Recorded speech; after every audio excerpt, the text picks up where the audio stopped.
कहते हैं कि मनुष्य अपने कर्मों का स्वामी स्वयं होता है। वह अपने ही कर्मों की विरासत पाता है और कर्मों से ही उत्पन्न अपने कर्मों के बंधन में बंधता चला जाता है। सच यह भी है कि इस दुनिया में दो तरह के इंसान हैं। एक जो यह मानते हैं कि भाग्य वाग्य कुछ नहीं होता और वे कर्म की प्रधानता में ही विश्वास करते हैं। दूसरे वे लोग हैं जो भाग्यवादी हैं, यानी उनका किस्मत कनेक्शन में पूरा भरोसा होता है। उनका दृढ़ विश्वास होता है कि जो भाग्य या किस्मत में लिखा है वो होके ही रहेगा। अर्थात इंसान जिंदगी भर कर्म और भाग्य की दो धुरियों में घूमता रहता है और अंततः दुनिया से अलविदा हो चला जाता है।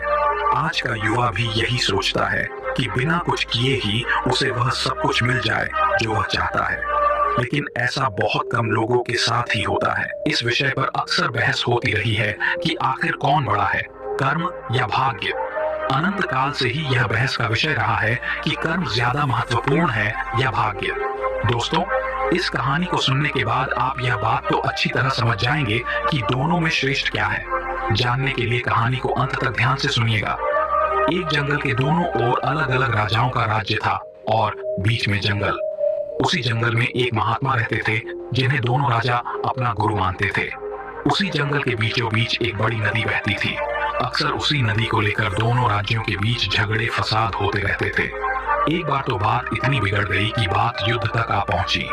कोई भी राजा सुलह को तैयार नहीं था, सो युद्ध तो निश्चय ही था।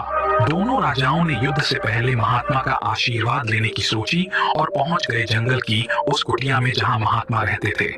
पहले एक राजा आया और उसने महात्मा से युद्ध में विजय का आशीर्वाद मांगा। महात्मा ने कुछ देर उस राजा को निहारा और कहा कि राजन, तुम्हारे भाग्य में जीत नहीं दिखती, आगे ईश्वर की मर्जी। यह सुनकर पहला राजा थोड़ा विचलित तो हुआ, फिर उसने सोचा कि यदि हारना ही है तो पूरी ताकत से लड़ेंगे, परंतु यूं ही हार नहीं मानेंगे, और अगर हार भी गए तो हार को भी औरों के लिए उदाहरण बना देंगे, परंतु आसानी से हार नहीं मानेंगे। यह निश्चय कर वह वहां से चला गया। दूसरा राजा भी जीत का आशीर्वाद लेने महात्मा के पास आया, उनके पैर छुए और विजय का आशीर्वाद मांगा। महात्मा ने उसे भी कुछ देर निहारा और कहा कि बेटा, भाग्य तो तुम्हारे साथ ही है। यह सुनकर राजा तो खुशी से भर गया और वापस जाकर निश्चिंत हो गया, जैसे कि उसने युद्ध बिना लड़े ही जीत लिया हो। अंततः युद्ध का दिन आया। दोनों सेना एक दूसरे के आमने सामने थी और युद्ध का बिगुल बज गया। युद्ध प्रारंभ हो चुका था।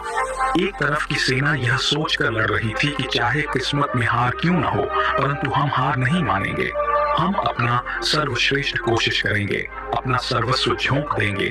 और वहीं दूसरी तरफ की सेना एक निश्चिंत मानसिकता के साथ लड़ रही थी कि जितना तो हमें ही है, तो घबराना कैसा। लड़ते लड़ते दूसरी सेना के राजा के घोड़े के पैर का नाल भी निकल गया और घोड़ा लड़खड़ाने लगा, पर राजा ने ध्यान ही नहीं दिया, क्योंकि उसके दिमाग में एक ही बात चल रही थी कि जब जीत मेरे भाग्य में है ही, फिर किस बात की चिंता। कुछ ही क्षण बाद दूसरे राजा का घोड़ा लड़खड़ा कर गिर गया, जिससे राजा भी जमीन पर गिर पड़ा और घायल हो गया और वह दुश्मनों के बीच गिर गया। पहले राजा के सैनिकों ने उसे बंधक बना लिया एवं उसे अपने राजा को सौंप दिया। युद्ध का निर्णय हो चुका था।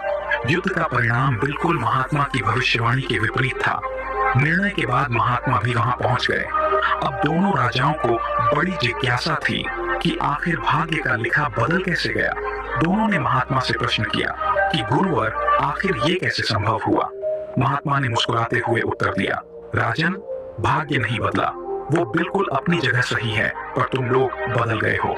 उन्होंने विजेता राजा की ओर इशारा करते हुए कहा कि अब आपको ही देखो राजन, आपने संभावित हार के बारे में सुनकर दिन रात एक कर दिया। सब कुछ भूलकर आप जबरदस्त तैयारी में जुट गए, ये सोचकर कि परिणाम चाहे जो भी हो, पर हार नहीं मानूंगा। खुद हर बात का ख्याल रखा, खुद ही हर रणनीति बनाई, जबकि पहले आपकी योजना सेनापति के भरोसे युद्ध लड़ने की थी। अब महात्मा ने पराजित राजा की ओर इशारा करते हुए कहा,